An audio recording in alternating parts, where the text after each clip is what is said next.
Moin, ich bin Moritz von Photomeyer und wir stellen euch heute das neue Sony G Master 85mm 1.4 Version 2 vor.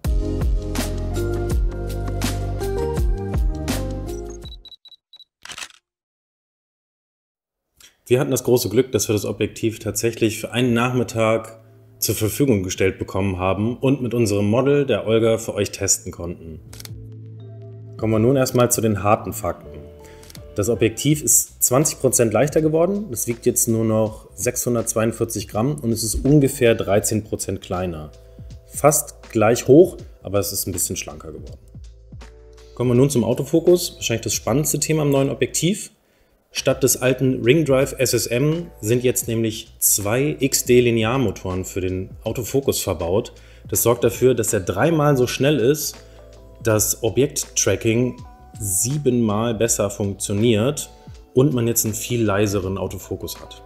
Bei der Fokusreihe, die ihr jetzt seht, sieht man, dass Olga auf mich zuläuft und wirklich bei jedem Bild der Fokus sitzt. Alle Fotos wurden mit Offenblende 1.4 gemacht und egal, ob sie auf die Kamera zuläuft oder sogar ihr Gesicht wegdreht, der Fokus sitzt immer genau da, wo er sein soll.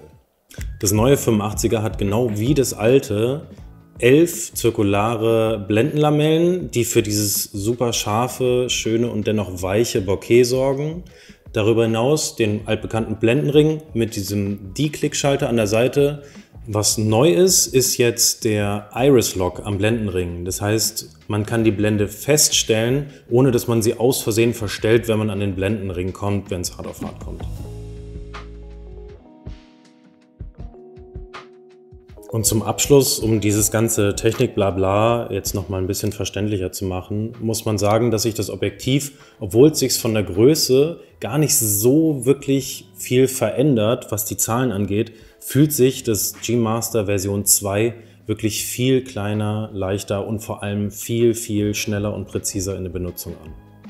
Was man dadurch noch sehr, sehr deutlich merkt, ist tatsächlich die Abbildungsleistung, die sich im Gegensatz zum Vorgänger noch mal deutlich verbessert hat. Natürlich aufgrund, dass die Auflösung der Kameras, die aktuell von Sony angeboten werden, gestiegen ist, dass man jetzt bei den über 60 Megapixeln jetzt ein neues 85er hat, was da wirklich mithalten kann und super knackscharfe Bilder selbst bei Offenblende macht. Was man abschließend sagen kann zum neuen 85mm, es reiht sich perfekt ein in die G Master Festbrennweiten, die man gewohnt ist. Es ist klein und leicht, es ist super schnell und es ist perfekt scharf.